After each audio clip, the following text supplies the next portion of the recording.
Hello. All right. Now that my device is connected. Alrighty. Hell yeah. Hell yeah. Hello, everyone. Today we are watching more Manticore, but this time, since we finished the Monument Mythos playlist, I feel like it's the proper time for us to start the alternate American folklore, which was it's technically it's a this year's project, but it was also started in the late of last year. Um, let's see. This one was started in October 2024, so that was the first one, and then the most recent was in um 2 weeks ago, March 22nd. So yeah. Um. All right. So I just want to let you guys know. Um. So this story, from what we understand, it has no correlations to Monument Mythos, like the previous play watch that we basically the last playlist we watched from Manticore. Um, this has nothing to do with it, but might blow your mind towards the end. Okay, so get ready. If you guys are starting to watch this right now, if you guys are watching a replay of this video of this stream, uh, get something to eat, snack on, get comfortable, because this is gonna be a long ass stream. I'm actually gonna watch the whole thing. Each one is actually like 9 to 8 minutes. The lowest was 3 minutes. So yeah, and there might be some things that I might have to go into detail because it's American folklore. So yeah. Anyways, without further ado, let's get right into it. The first episode is Thing Columbus Brought. Historian note: the Columbian Exchange greatly expanded the ship's gesture range.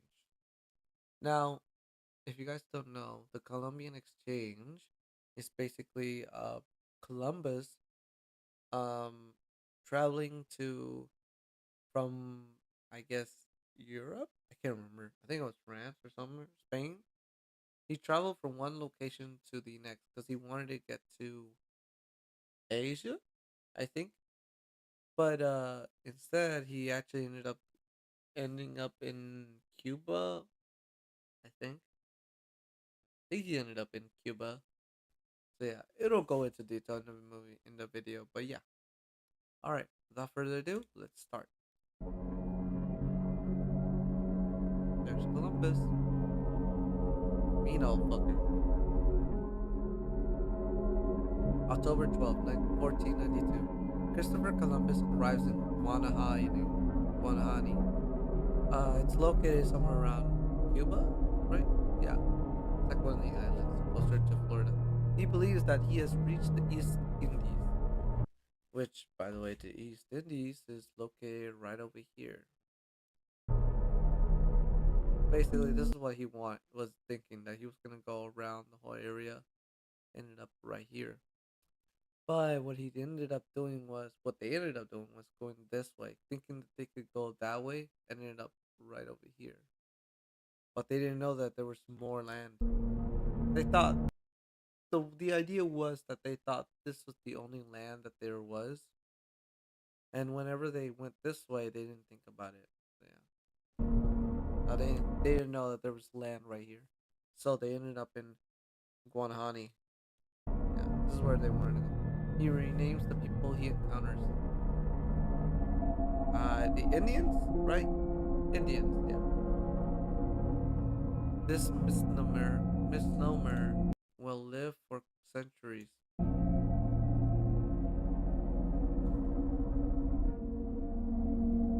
October 28, 1492. 2 weeks later, Columbus lands in Cuba. Columbus demands fruit to treat his crew's scurvy. 1. 450 pounds for the 90 sailors. 30 pounds for the ship jester.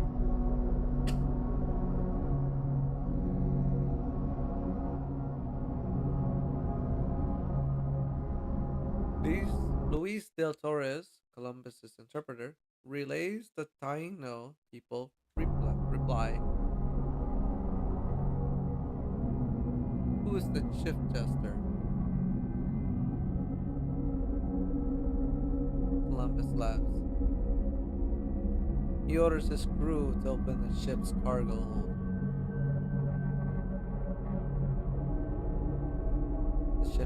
The ship jester emerges.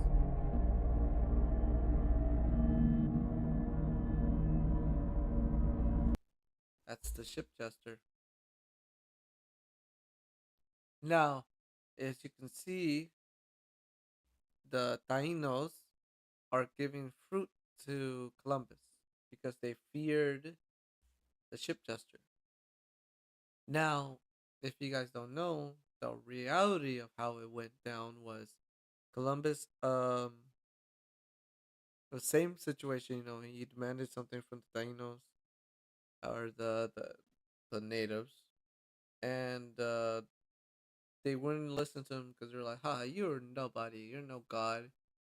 And he knew that there was going to be an eclipse that very day, and he said, "If you don't give us what we need, I will take the sun from the sky for just a moment." And then I guess they got scared when it did happen, when an eclipse occurred, and then yeah, they gave them mates and other stuff. I forgot what it was.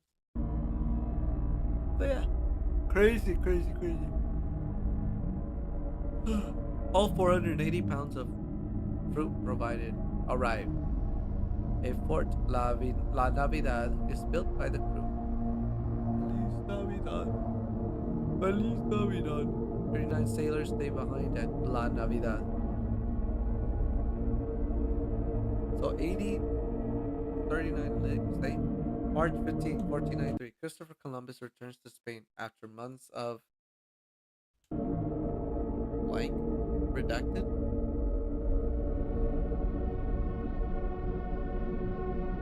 Yes, we know where Spain is. Columbus reports a missing crew member. Huh? The beast? Can't read that. It's upside. It's reversed. No, it's not reversed. It's perfect. The beast. The ship jester was left in Cuba. Oh fuck.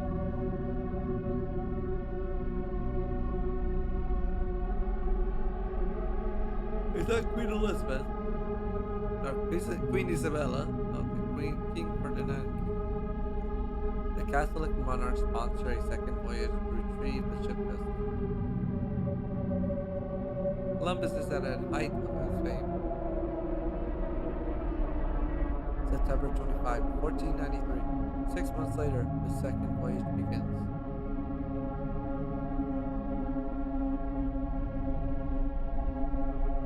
Columbus leads 17 ships and 1,200 men. The newly appointed ship jester fails to entertain. He is forced to walk the plank. No way, they threw him overboard? That's crazy. November 27, 1493. Christopher Columbus returns to La Navidad. Oh no. La Navidad is found in flames. 39 bodies are eventually recovered.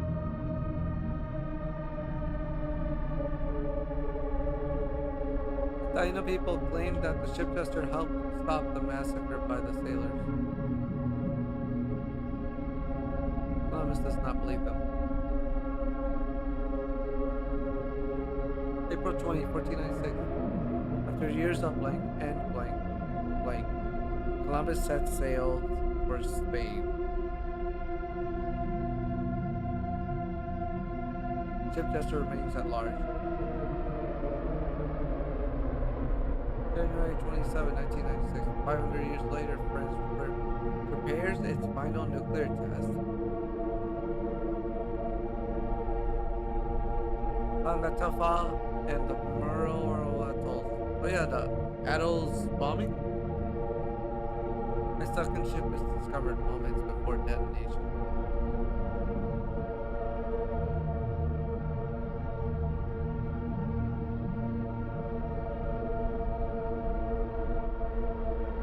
where the ship tester is?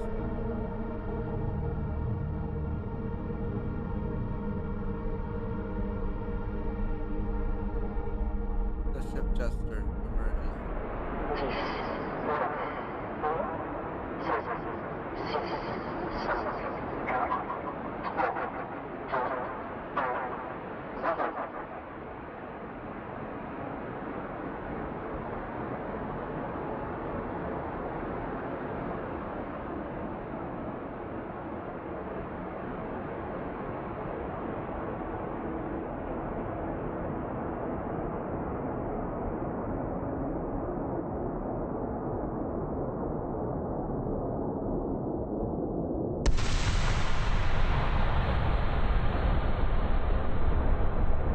September 24, 1996. 8 months later, the Comprehensive Nuclear Test Ban Treaty is open for signature. Okay. Let me guess, Bill? Yeah, Bill. Okay, Bill. Good afternoon. Today in New York, the United Nations General Assembly voted overwhelmingly to adopt the Comprehensive Nuclear Test Ban Treaty and open it for signature later this month. What if all nuclear powers don't sign the agreement? There were 3 votes against the resolution. There were the Indians, and I believe we can find a way for the Indians to have their security concerns met. Can't believe he said that. Okay, that's crazy. Can't believe he said that. Who is the ship jester? Giant four-horned abomination. 480 pounds, you said. I just love how the only things we know about the ship jester are it eats fruit. It's so funny that it killed his replacement. It's immortal. It's a nice guy to a certain extent, and it can stop nukes. I like how the ship jester apparently eats fruit. Sure, it's 10-foot tall abomination that has stopped a nuke, but it still needs vitamin C. Yeah. It followed Lewis and Clark. Alright, this is Lewis and Clark. Oh, you know what Lewis and Clark is. You guys don't know what Lewis and Clark are?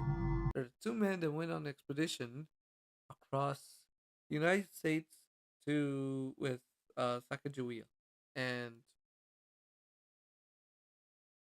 in New York. From a young age, explorer William Clark is accompanied by York. Yeah, who is the same age but enslaved. Okay. So, what we know about York is that he is a slave, a slave that goes on also the expedition with Lewis and Clark. It has supposedly the rumor. But on paper, or like what we know in history, it's been changed many times who York is. Clark dreams of power and political office.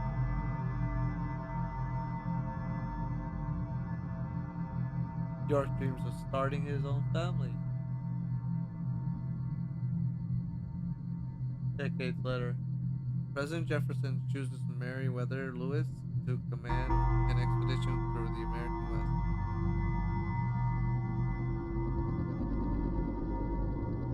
Lewis invites Clark to be his co-leader. Lewis and Clark, yeah. To keep families intact, married men are now recruited.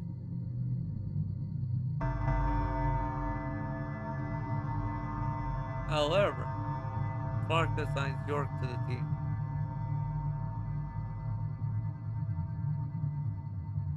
York must leave his wife for the expedition.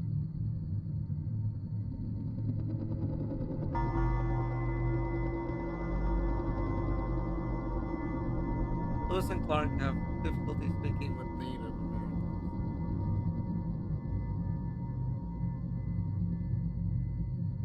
York proves to be a highly effective communicator. Every tribe enjoys his wit and sense of humor.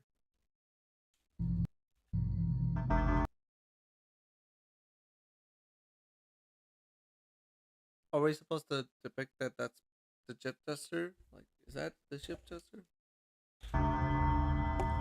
Every tribe enjoys his wit and sense of humor, like the ship tester.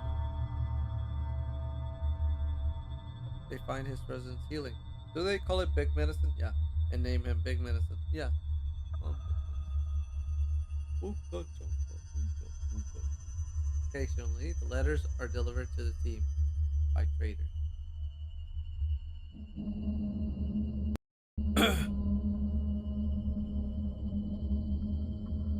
They are mostly sent by President Jefferson. They are mostly addressed to Lewis and Clark.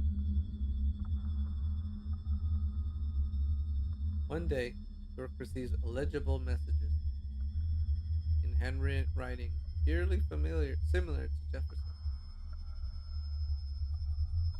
Oh, what's this? He tries to destroy the mail.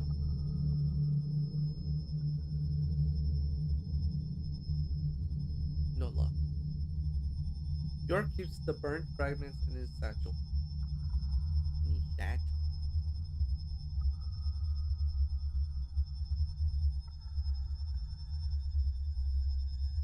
Ah, okay. Sacagawea. Sacagawea. Interpreter. She finds the expedition and approaches York.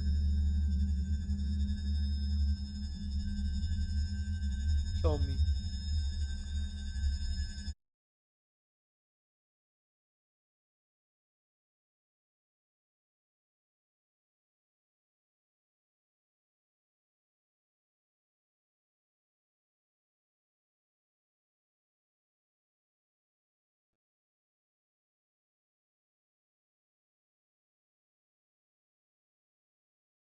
Okay.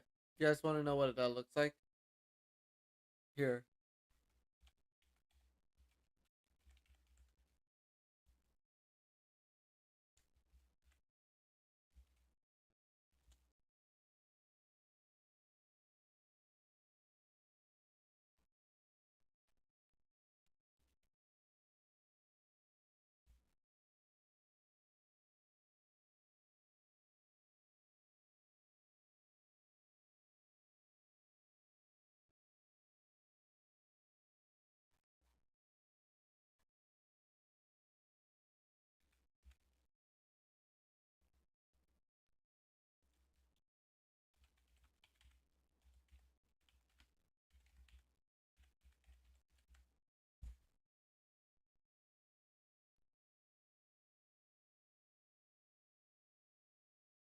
Let me show you guys what that's supposed to look like.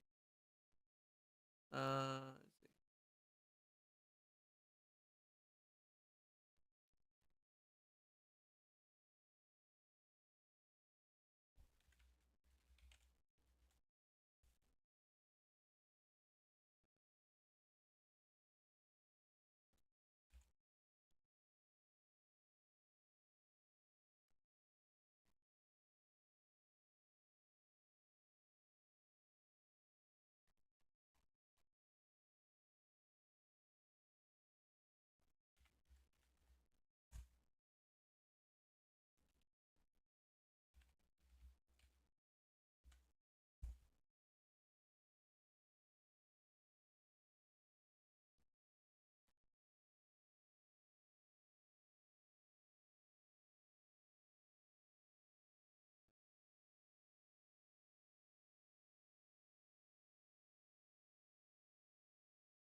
Where's it at, dude? There's a whole fucking thing about it. There's an image dedicated to this. Hold on.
Need to find it. Where's it at?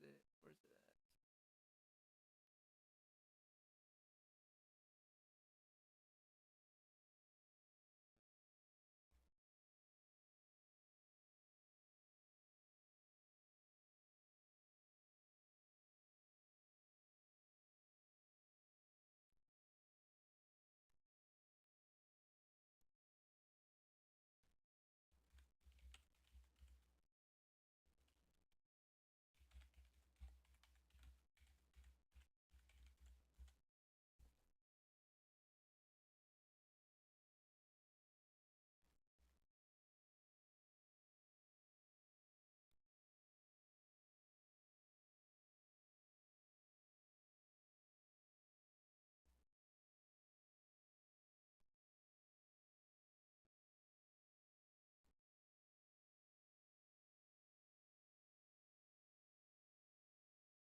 Trying to find that image. I saw an image where it like put all the papers together and it was fucking crazy. I can't find it now. Damn, did they really get rid of it? That sucks.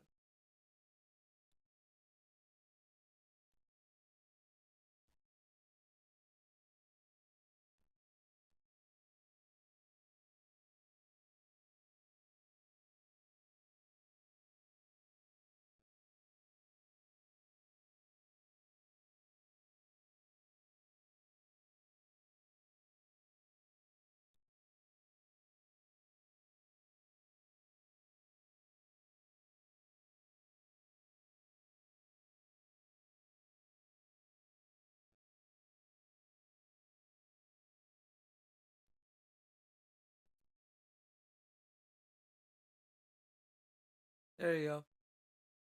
Here's the video. Here's the thing. If you like get all the images and put them together, it makes a person. Your president sent this. Now we must let it follow. And yeah, that's Paper York. That's Paper York right there. Cause the whole point is that hold on. The whole point is that over the period of time, like your Jefferson likes York on paper, but not the York in real life. So whoever he was reading, Jefferson was reading about, um, he was things. It was like enjoying him, and he was laughing and enjoying his wittiness. That he liked preferred the version on paper, and it manifested into something real. Sacagawea combines the fragments. Yeah, here we go.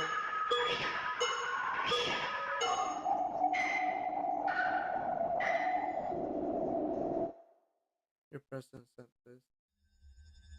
Now we must let it follow.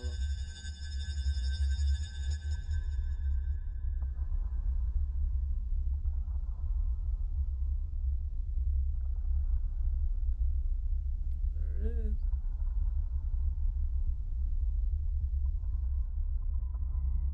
Clark explains that Paper York is an inside joke between him and President Jefferson.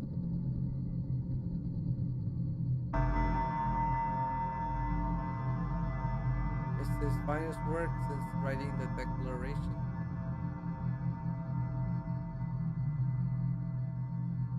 Sacagawea informs York that Clark is lying. Jefferson has sent these before.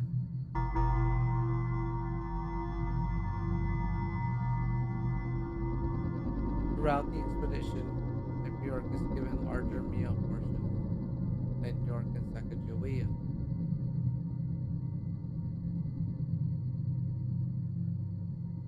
Lewis and Clark gifted clothes and jewelry.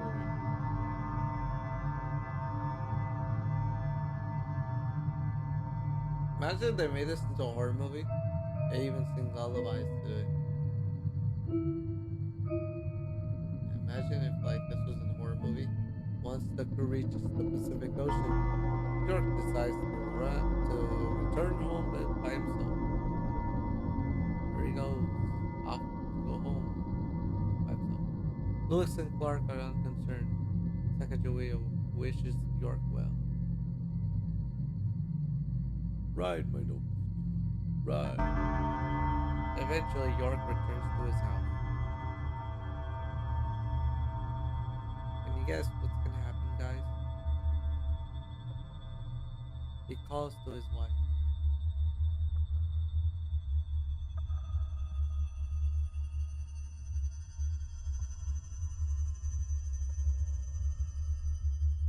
No answer. York goes into their bedroom.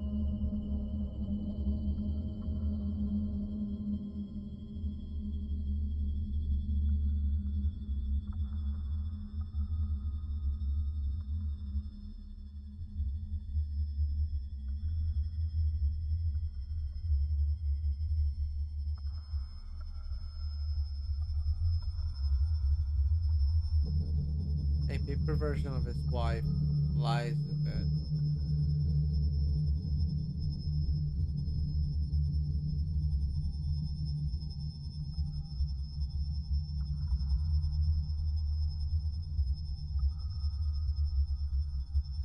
Behind York, something opens the front door.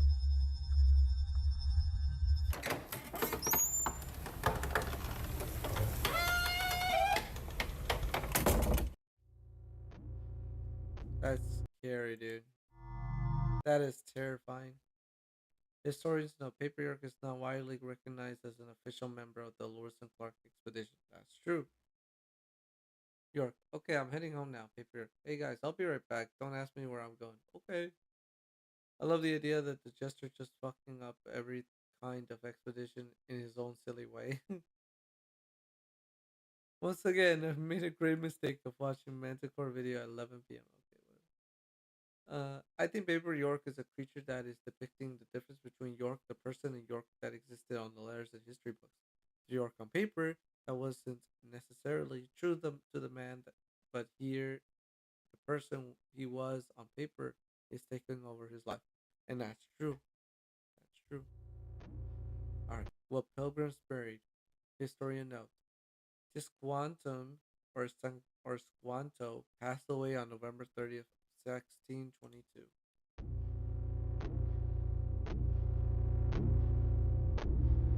The land of the Patuet is beautiful,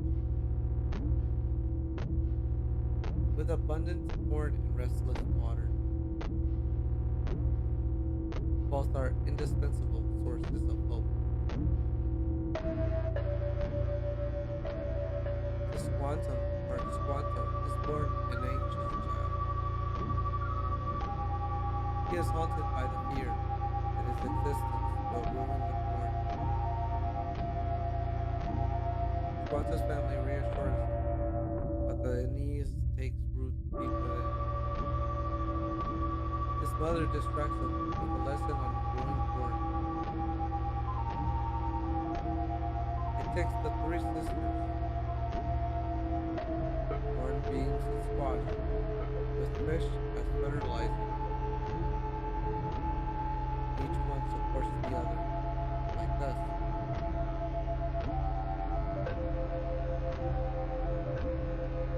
While planting, Squanto covers bones in the soil, and a fine white dust clings to his fingers. After seeing the remains, his mother speaks softly. Leave it. This is no time to dwell. Live now. Water will not wash away the particles. As the dust spreads from one hand to another, the entire village falls ill. His brother is the first to pass. Overwhelmed by pain, Squanto sleeps endlessly. In his dream, he is kidnapped and sold to monks in Spain. He takes on many jobs and learns new languages.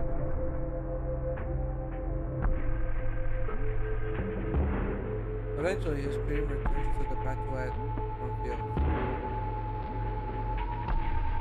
When Squanto wakes, the village is silent.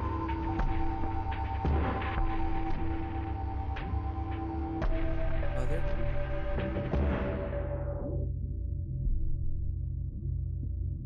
All his friends and family have been buried.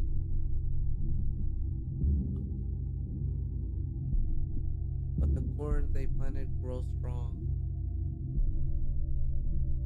and the ocean still churns. The pilgrims settle nearby. Squanto greets them in English. They say the plague that killed the Patuet has not fully passed. In fact, it has claimed half of the Mayflower's passengers. Squanto leads them to the bones in the cornfield. This is the source. We must bury it deeper.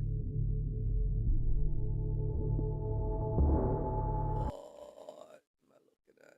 That is. Huh, that is weird.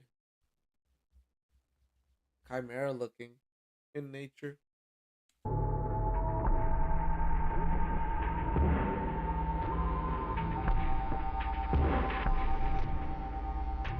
The pilgrims with woolen gloves deepen the grave. A feast is held in honor of the fallen Patuet. Each one supports the other like us.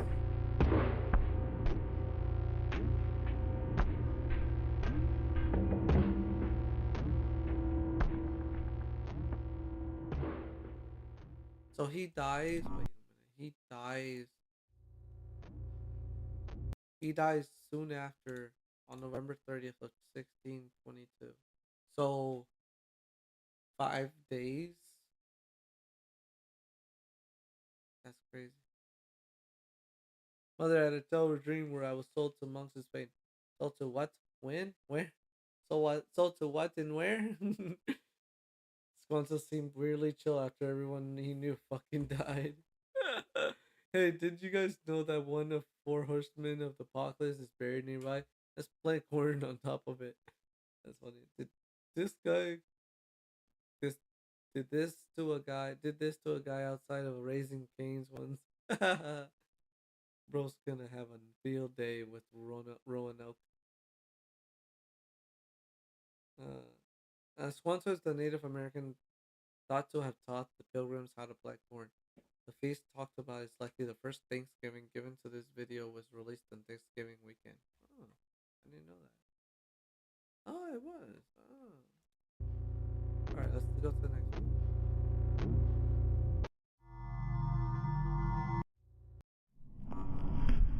Across the land bridge. Alright, if you guys don't know what the land bridge is, if you guys look at Alaska, hold on, let's go to Alaska.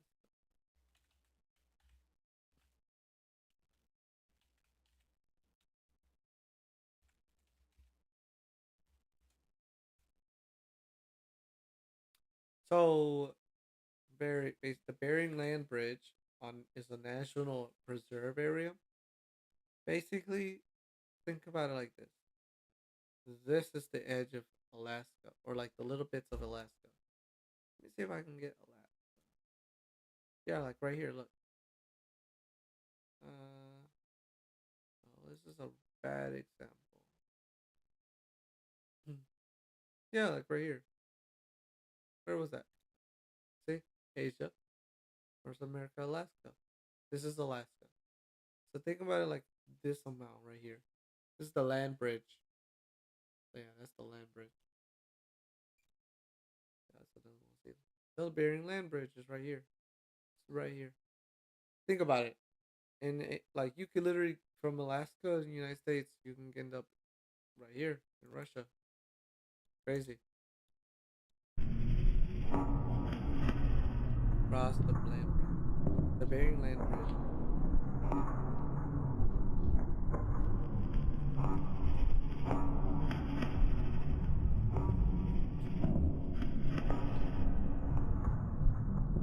1924 BCE.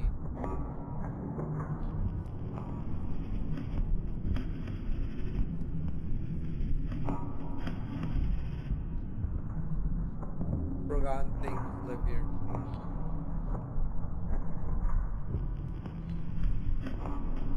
What am I looking at? Is that an insect?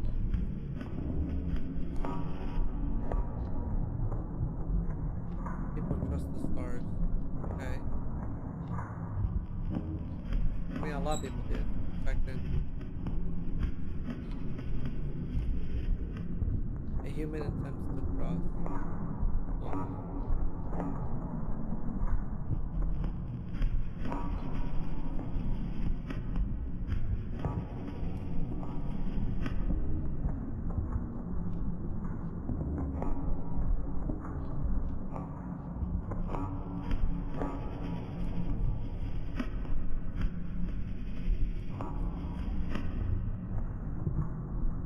In the distance, it becomes flesh.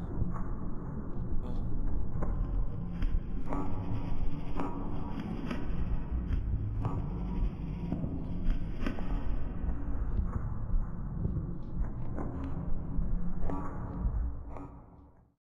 The distant sound of fire wakes it.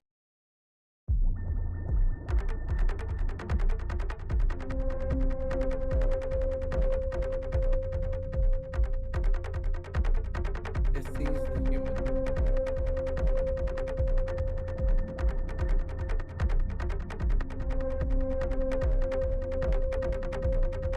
It crawls closer.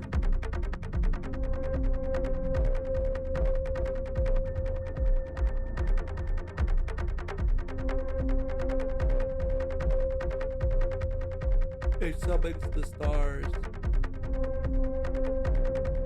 Wait, it summons the stars. The stars respond? Why does that sound? Wait a minute. Wait a minute.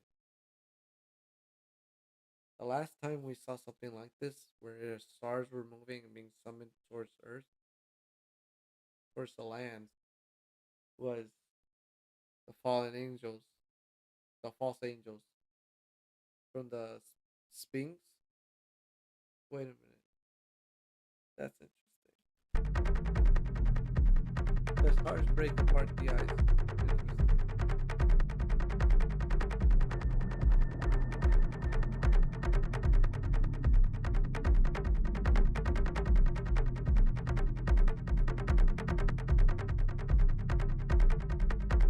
Across the waters, there are other human witnesses. The Bering Bridge scenes and paintings circa 19,000 BC.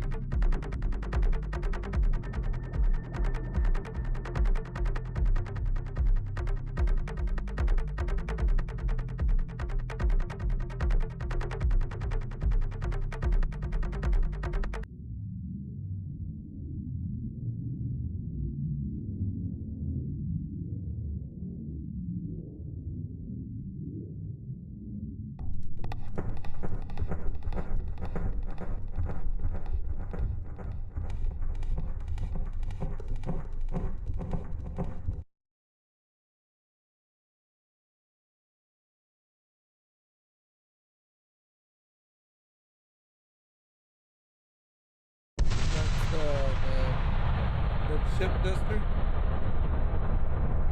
Yep, that's the ship duster. Thick frost. Yep.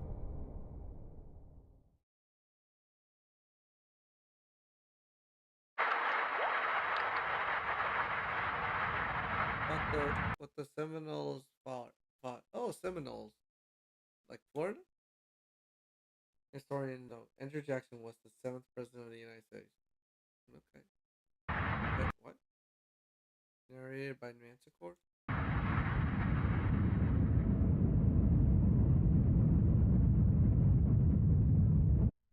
1685, European encroachment forces the indigenous Muskegee people to seriously consider migrating.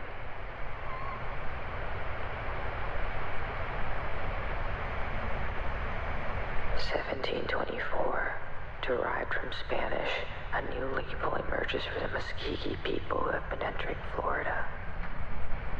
Wild rogues. Seminoles. I know this because I used to live in Florida, and that's what they taught us. Florida history. 1775, the American Revolution begins.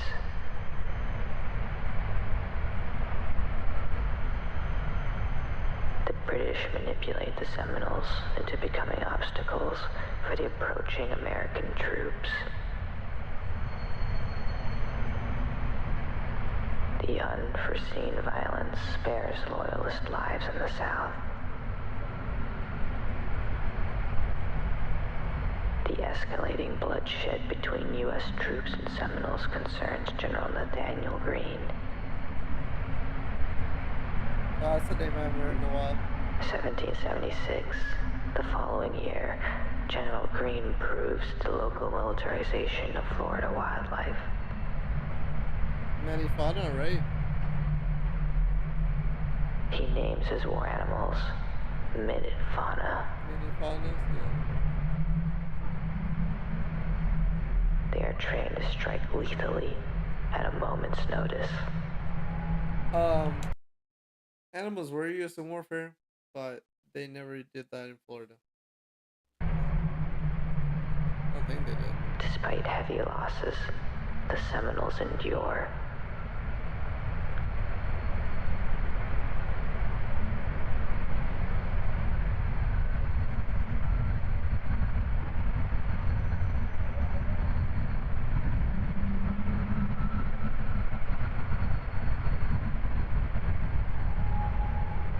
In 1783, 8 years later, the American Revolution ends. Yep.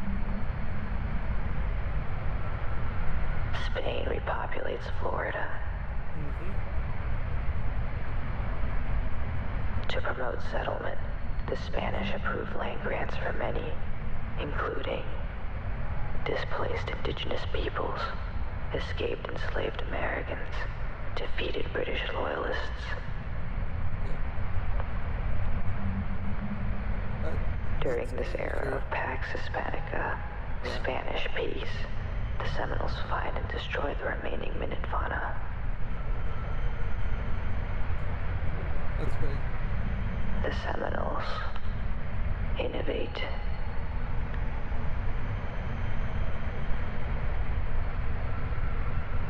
Meanwhile, the Seminoles continue to shelter escaped American slaves.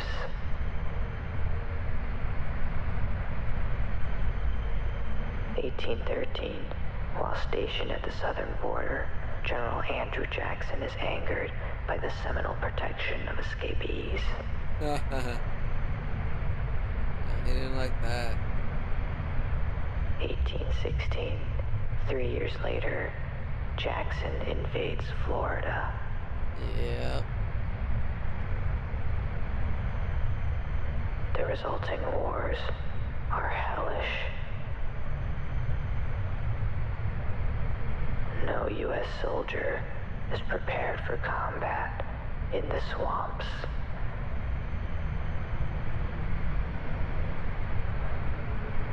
The presence of minute fauna fuels escalation on both sides.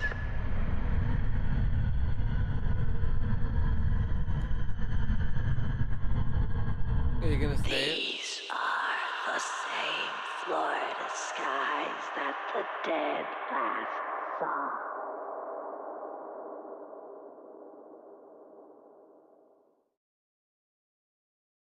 That's crazy.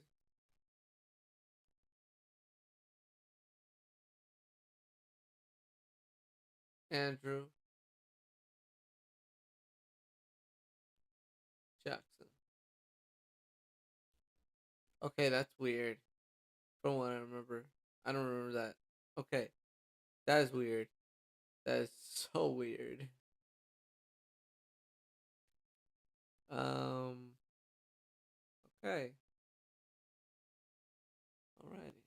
Okay. So also, just to let you guys know, each episode, the episodes are saying something too.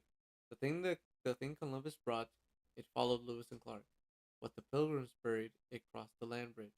What the Seminoles fought. And now our next one is it horrified Abe Lincoln. That's crazy though. That's really crazy what just happened. Let's see what the next one is. The next one is called It Horrified Abe Lincoln. Historians note accessing the subline cost Abe Lincoln everything. Whether in the 19th century or the 20th first century, moderation is key.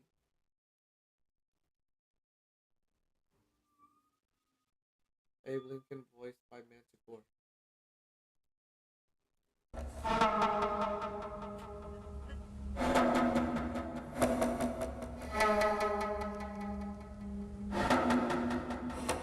That's a rare penny. It horrified Abe Lincoln.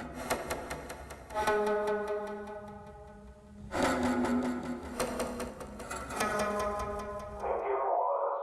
fond, going all by himself to any little show or concert.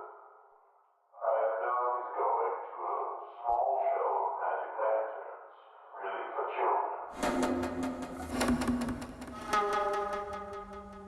Abe Lincoln loves music. Music comforts him in peace and in life. He believed Listening to melody, every man becomes his own poet and measures the depths of his own nature. yeah, music allows Abe to access the sublime, rare feeling of awe, a higher state of being. These are the same skies that the dead last saw.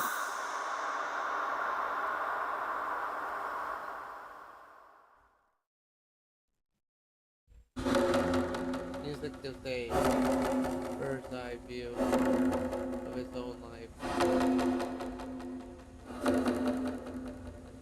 Hey, get down from there! Hold on, there's some down. I'm vibing. Music gives you a bird's eye view of his own life. Very frequently say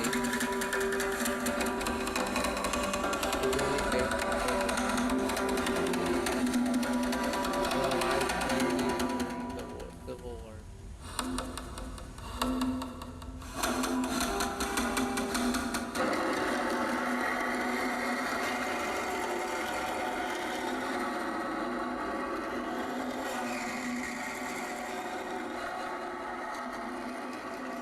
That's crazy.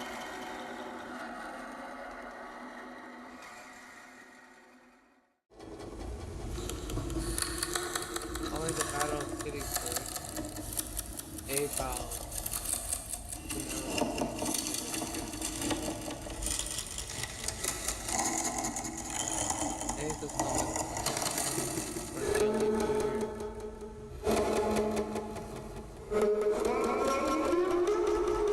So April 14th to 1865. Yep. Guessing that's his death. Assassination.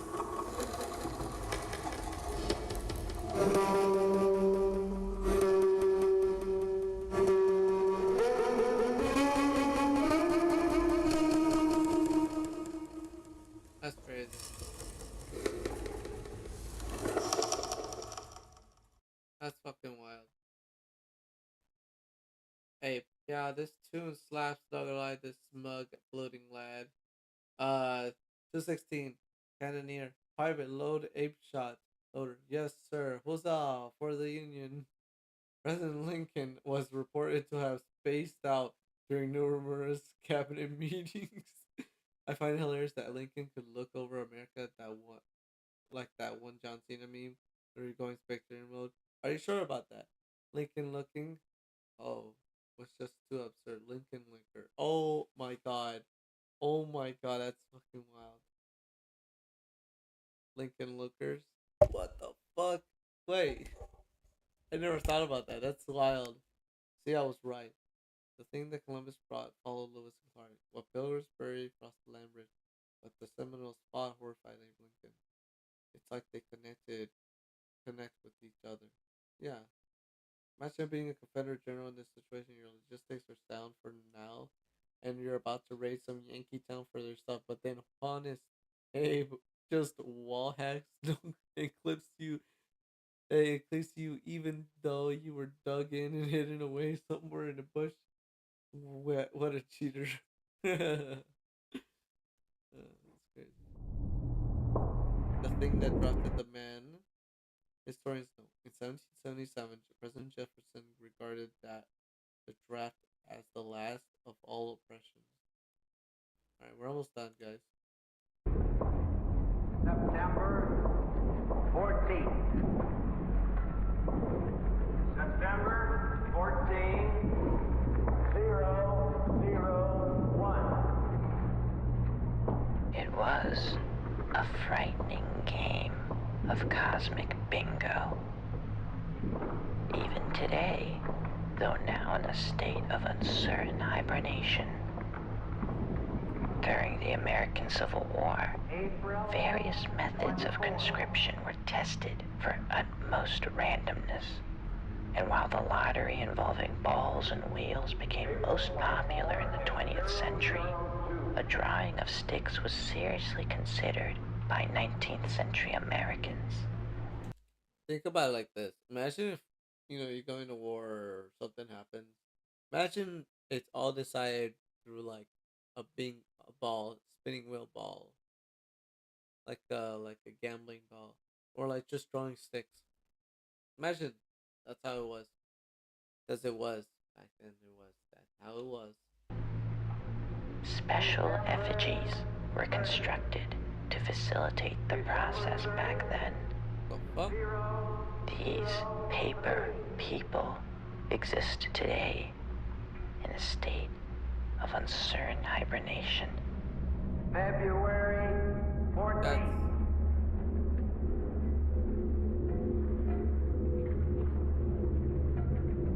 That's also, if you guys want to know what that means, saying February 14th, 004 is the number you get picked Pursuant to the executive order, to go to war. the Director Selective Service is going to establish tonight a random selection sequence for induction for 1970. Because of the CBS News special report which follows, Mayberry RFD will not be presented tonight, but will return next week at its regularly scheduled time over most of these stations. The Draft Lottery, a live report on tonight's picking of the birthdays for the draft. And here's the Norelco Santa with some new ways to say Merry Christmas. Give the Norelco triple header with a cord or in a rechargeable model. Give the inexpensive Flip Top 20 or the new battery cordless. Norelco, even our name says Merry Christmas.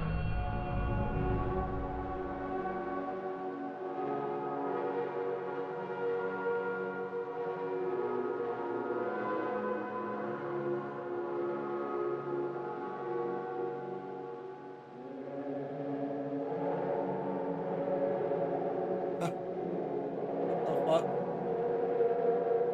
What the fuck?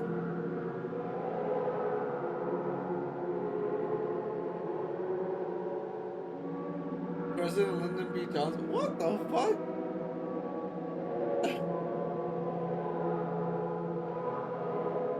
Who's okay? Alright, yeah, I can see it. Yeah, that's Lyndon B. Johnson for sure.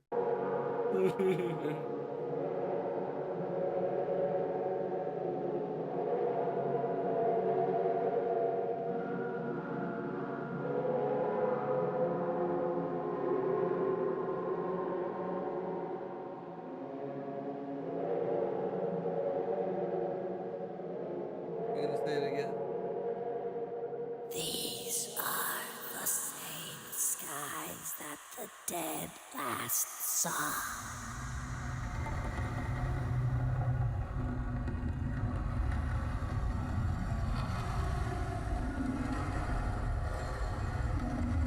That's crazy.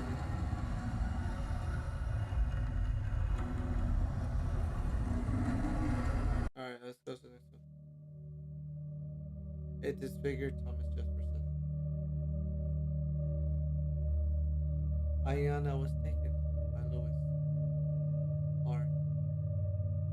and President Jefferson.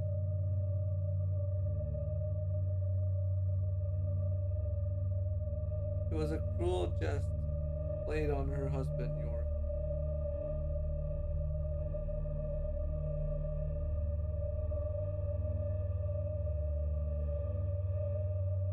York narrowly avoided his own paper replica.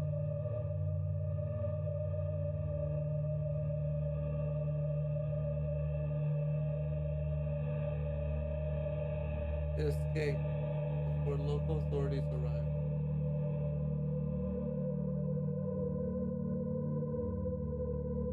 York has since been paralyzed by shame and regret.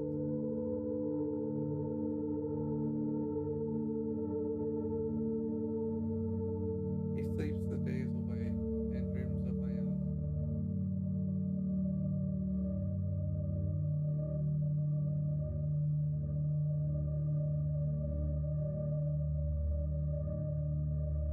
He is locked in dreams for decades.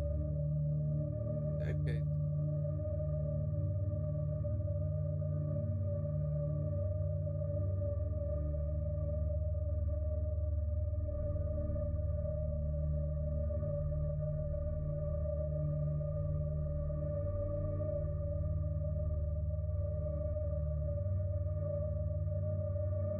For decades of people drifting in and out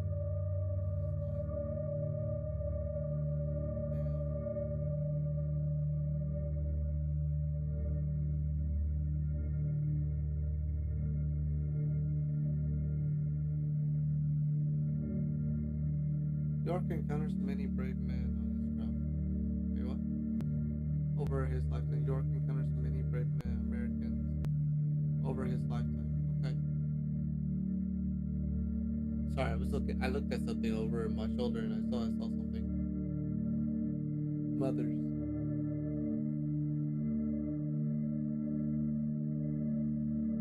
fathers,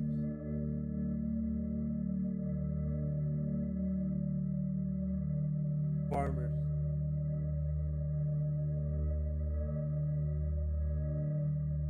firemen.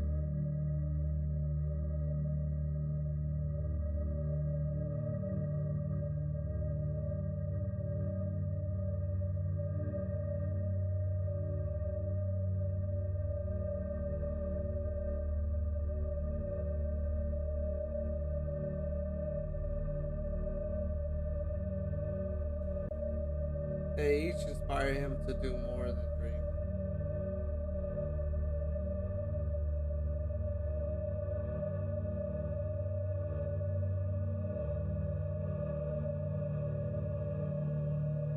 On the 40th anniversary of her disappearance, Dirk finds the strength to seek out the four responsible.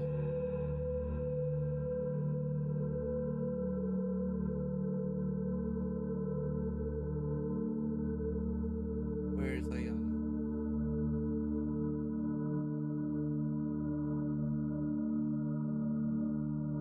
York cross references the records of various libraries.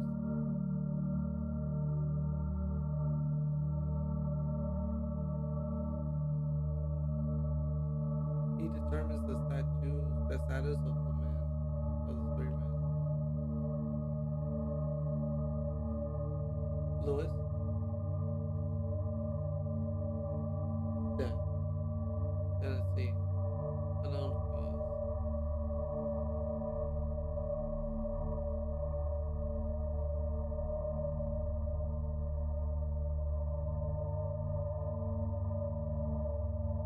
Clark dead, Missouri, unknown cause. Oh, what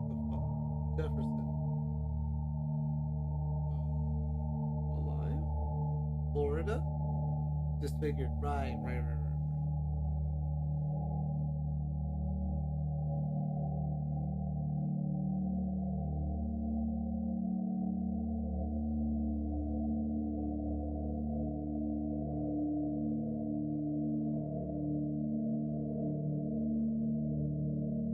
York borrows a friend's horse and journeys to Florida. I must take this ride.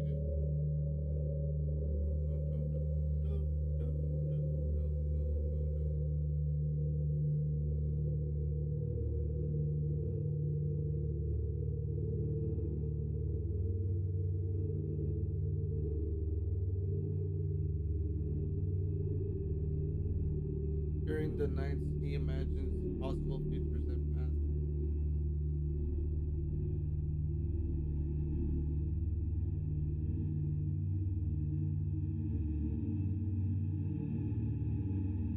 York has nightmares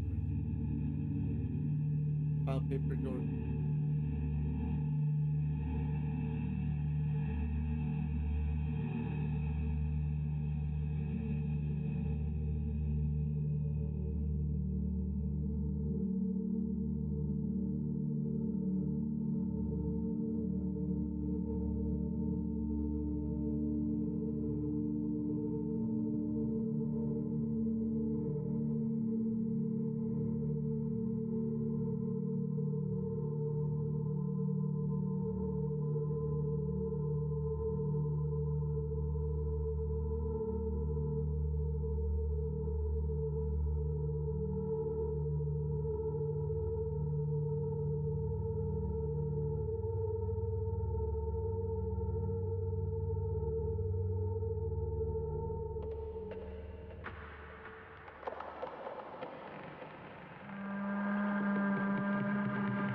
Oh shit. Oh fuck, hold on. Oh no. This is what I think it is.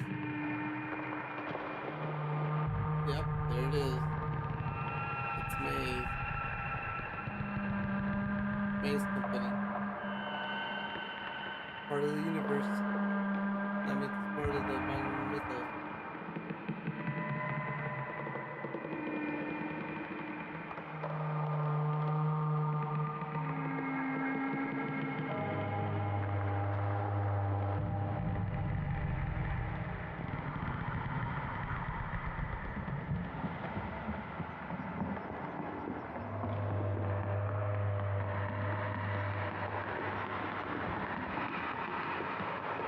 Century Lane. Maze machines requires a route. Go all photographs from Folklore.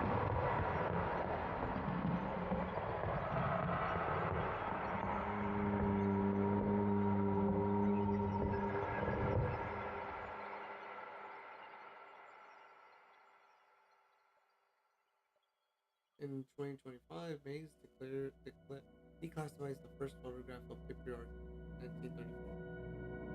Oh shit. Okay.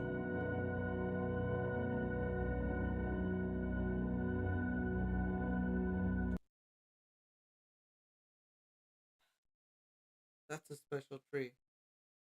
Yo. Alright, so if you guys haven't put it together right now, Paper York is technically a special tree.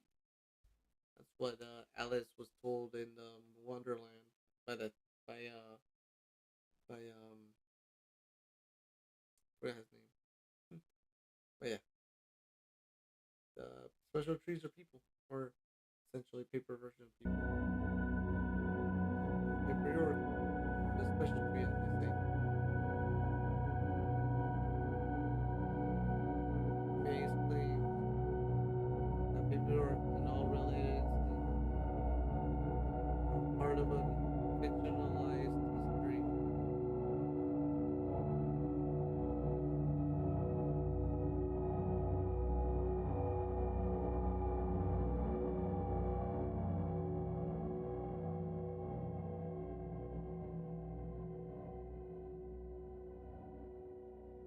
They have yet to elaborate.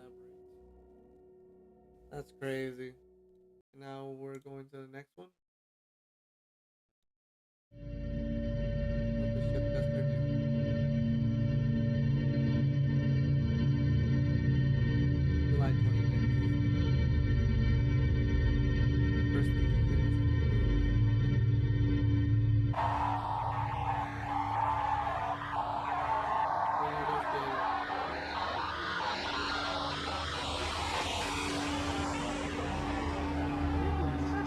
acknowledges the firm international consensus to stop all nuclear testing. So again, I ask to join the 149 other nations that have already signed the Comprehensive Test Ban Treaty.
It was a French operation with major American oversight.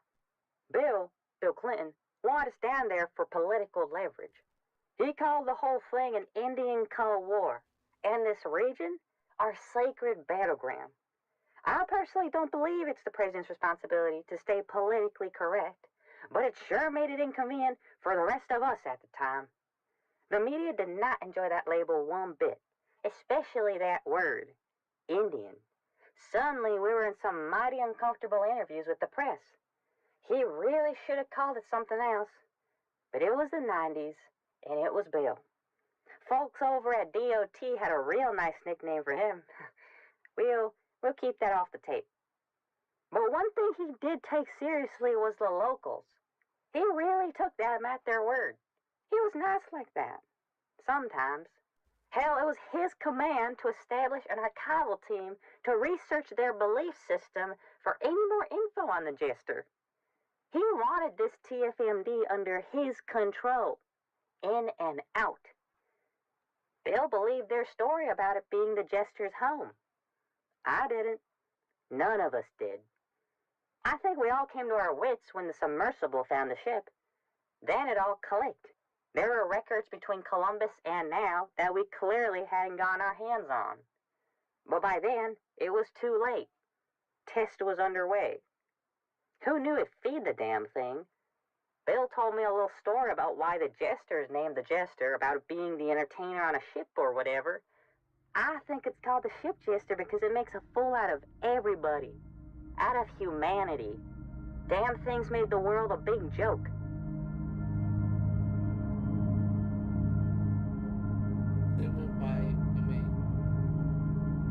Military official or military.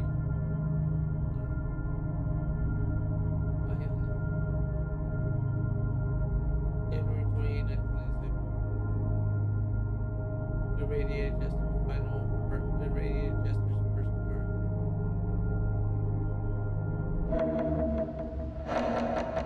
150 years earlier.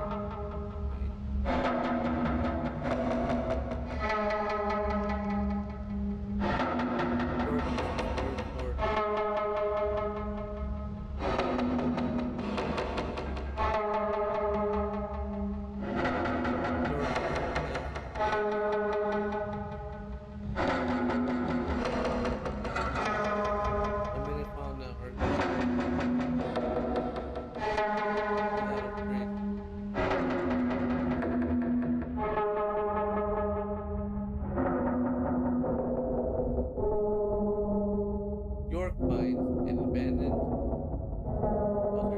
fauna stable.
Dragon Journal.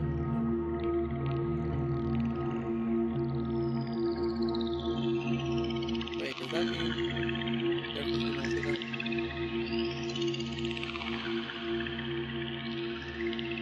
Who's that? Jefferson? Okay. Oh no. Yep.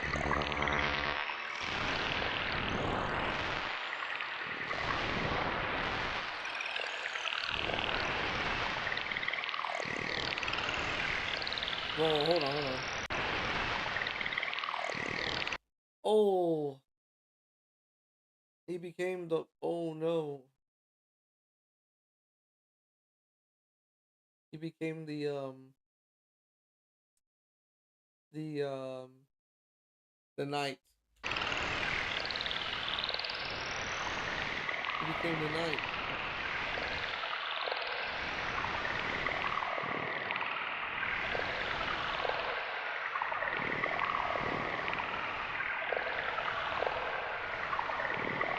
Is that yours?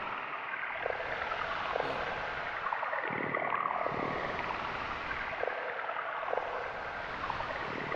That's green. Why is it green? 20,000 years earlier.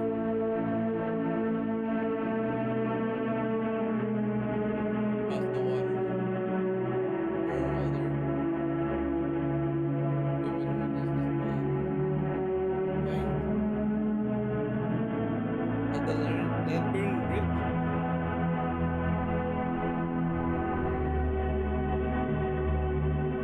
How do anything? See how unique that is.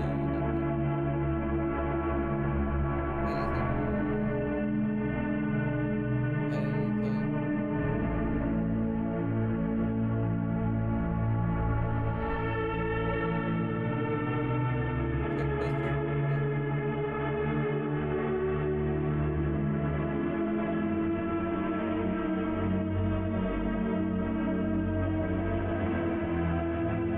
Jefferson, York, Chester.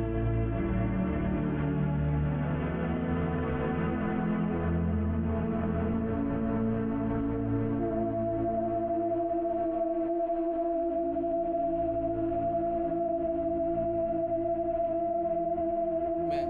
For what?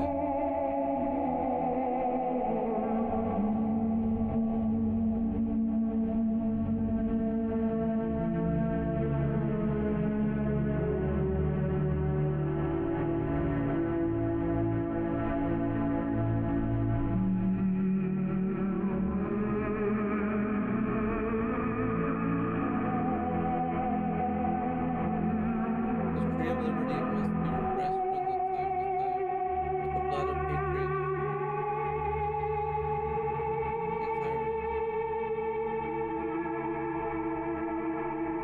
Wait, Thomas Jefferson? What the fuck? That is fucking crazy. That goes back to Liberty Lurkers, Maze movie maker. That is fucking wild. Wow, what a good way to end up to end finally end Manticore for now, because I don't know if this even ends it. Historian, one out of many. One is the motto of the United States Maze. That's fucking wild. That is wild. All right, guys. I believe that's it for everybody. For me, I'm gonna go get some rest. But that was the end of Manticore officially. So no more Manticore for a really long time. Thank you guys so much for watching. I'll see you guys next time. Next time I will be streaming more. Probably maybe a game next time. Maybe Helldivers too. Who knows? But anyways, thank you guys so much for watching. Hey, right, please take care. Have a good week, and rest up. See you guys.